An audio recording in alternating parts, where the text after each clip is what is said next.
CostaRica.com, la firma legal de prestigio. El derecho discutido como nunca antes. Bufete de Costa Rica, el podcast. El tema de hoy es Principios constitucionales del Estado Social y Democrático de Derecho en Costa Rica. Comenzamos con un nuevo podcast. Pura vida. Hoy vamos a meternos de lleno a desgranar las bases de nuestro Estado aquí en Costa Rica. Vamos a explorar esos principios constitucionales que le dan forma, a nuestro Estado social y democrático de derecho. Tenemos un excelente análisis del licenciado Larry Hans Arroyo Vargas que nos va a servir de guía, ¿verdad?, para entender estos fundamentos normativos. La idea es ver cómo estas reglas del juego organizan el poder y, más importante, creo yo, cómo protegen nuestros derechos. Vamos a ver si logramos desenredar esto. Exacto. Y es que no son solo, conceptos teóricos de un libro, ¿verdad? Son las reglas vivas. Guían cómo actúa el Estado y cómo convivimos día a día.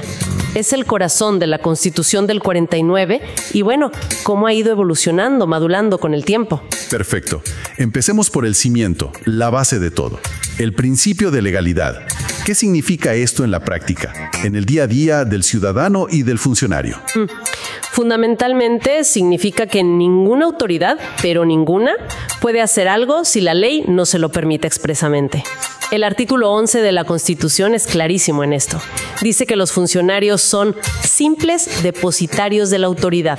O sea, no son los dueños. O sea, nada de inventarse funciones sobre la marcha. Se acabó el porque yo digo. Justamente. ¿Y qué pasa si alguien, un funcionario, se brinca esa regla? Pues ese acto puede ser anulado y el funcionario, podría tener que responder personalmente. Además, la Ley General de la Administración Pública lo refuerza. Toda acción del Estado tiene que estar, amarrada a la Constitución y a la ley. Es una garantía contra la arbitrariedad. Entendido. Límites claros. Pero, ¿cómo se evita que todo el poder se concentre en un solo lugar? Ahí es donde entra la separación de funciones, ¿cierto? Exacto. El artículo 9 de la Constitución nos dibuja los tres poderes clásicos. Legislativo, el que hace las leyes; ejecutivo, el que administra y las aplica; y el judicial, que resuelve los conflictos. Son independientes, sí, pero importante, no están aislados. Tienen que colaborar y, sobre todo, controlarse unos a otros. Es el famoso sistema de pesos y contrapesos. ¿Y cómo funciona ese control en la vida real? ¿Algún ejemplo? Claro. Por ejemplo, la Asamblea puede llamar a cuentas a un ministro, interpelarlo. El presidente puede vetar una ley si considera que no es conveniente. Y crucialmente, tenemos a la Sala Constitucional, la Sala Cuarta, que vigila que todos, absolutamente todos, respeten la Constitución.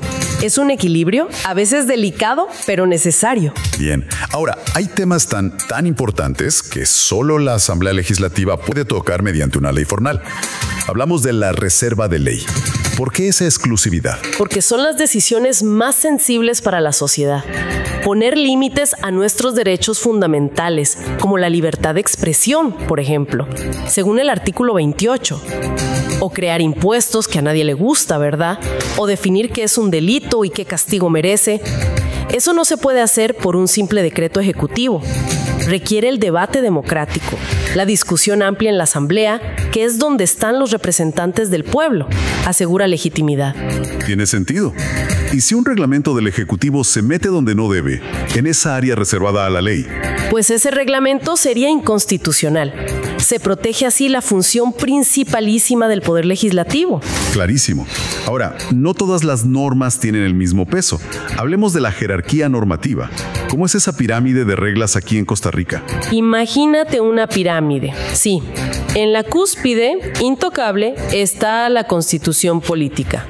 Justo debajo, y esto es importante, están los tratados internacionales aprobados por la Asamblea, especialmente los de derechos humanos, que tienen autoridad superior a las leyes comunes. Eso lo dice el artículo 7. Después vienen las leyes ordinarias, las que salen de la Asamblea, Y más abajo, los reglamentos, los decretos del Ejecutivo y otros actos administrativos. ¿Y quién se asegura de que esa pirámide se respete? ¿Quién es el árbitro? Principalmente, como te decía, la Sala Constitucional es la guardiana de la Constitución.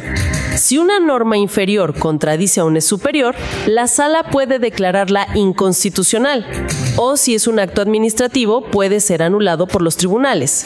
Es la garantía de que la Constitución manda. Ok. ¿Y qué pasa si el Estado o uno de sus funcionarios mete la pata y causa un daño? ¿Hay responsabilidad?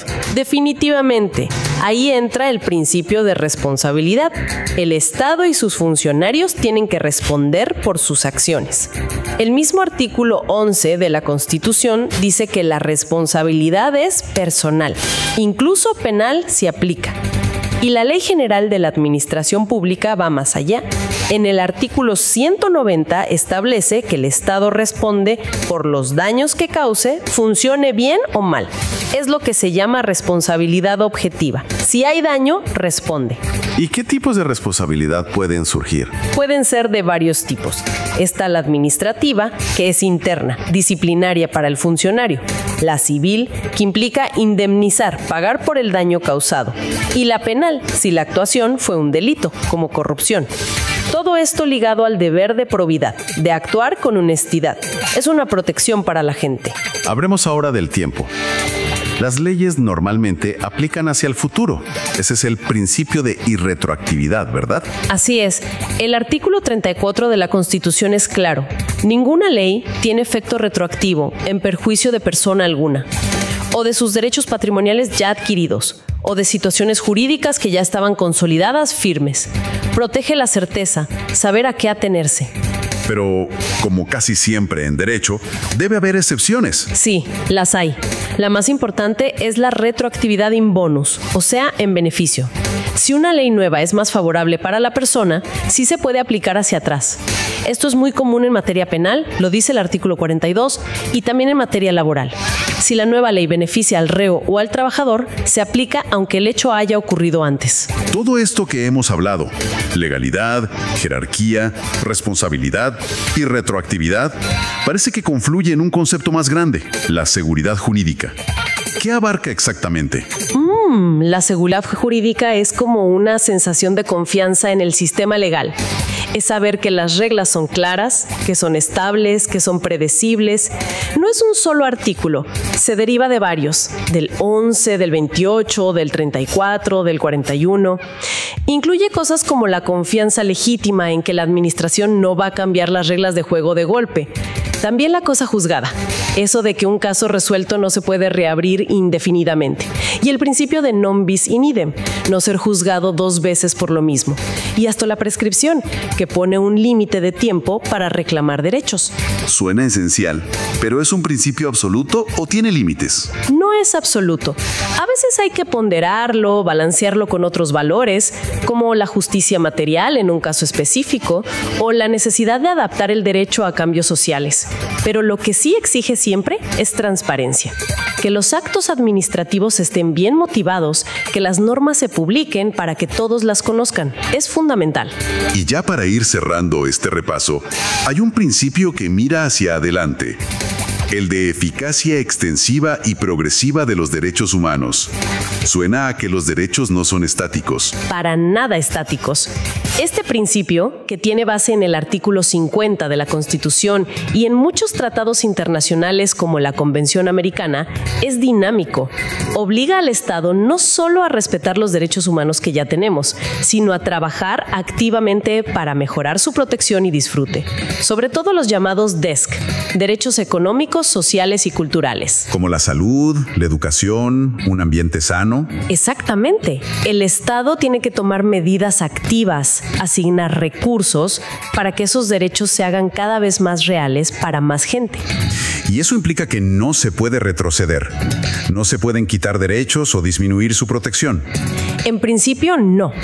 Prohíbe la regresividad injustificada. Si ya se alcanzó un cierto nivel de protección, digamos en acceso a la salud, el Estado no puede dar marcha atrás sin una justificación muy, muy poderosa y demostrada. Es un compromiso de avance constante. Impacta todas las políticas públicas. Entonces queda claro que estos 8 principios, legalidad, separación de funciones, reserva de ley, jerarquía, responsabilidad y retroactividad, seguridad jurídica y progresividad de derechos no son islas separadas. Están totalmente interconectados, ¿no? Forman como el esqueleto, la estructura que sostiene nuestro Estado social y democrático de derecho. Así es, justamente, todos juntos buscan ese equilibrio, limitar el poder, garantizar que los derechos de las personas se respeten y además se amplíen, buscando siempre una mayor justicia social. Es la arquitectura de nuestra democracia constitucional. ¿Y qué reflexión final nos deja este análisis? ¿Qué nos queda picando? Pues quizás la gran pregunta hoy día es, en un mundo que cambia tan rápido con la tecnología, la crisis climática, las nuevas demandas sociales, ¿cómo hacemos para que estos principios sigan vivos, sigan siendo efectivos? ¿Cómo aseguramos que esa gran conquista constitucional, como la llamó alguien, no se quede solo en el papel, sino que siga evolucionando para protegernos de verdad frente a los desafíos de hoy y del futuro? Y claro, sin perder su esencia protectora. Es una tarea constante de todos los días. Y con ustedes, la opinión del licenciado Arroyo.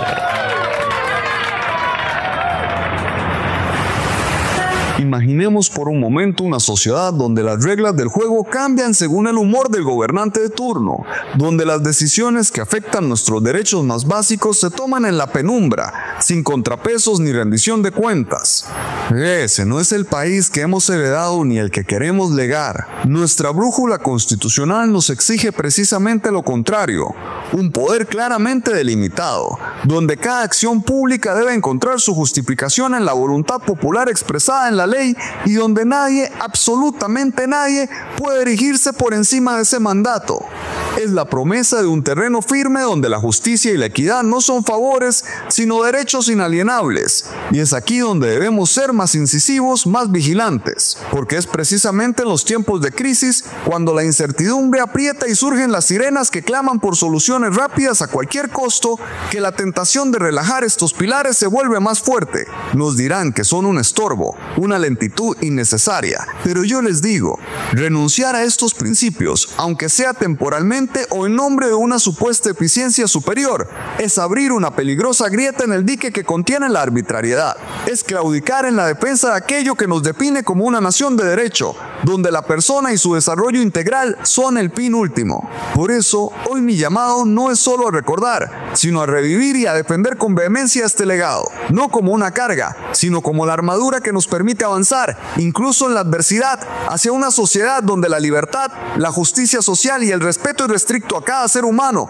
no sean meras aspiraciones, sino realidades palpables y en constante expansión. Porque una Costa Rica que olvida la esencia de su pacto social arriesga mucho más que su estabilidad, arriesga su alma y la promesa de un futuro digno para todos.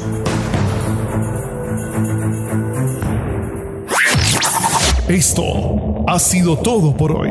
Hasta la próxima emisión de Bufete de Costa Rica.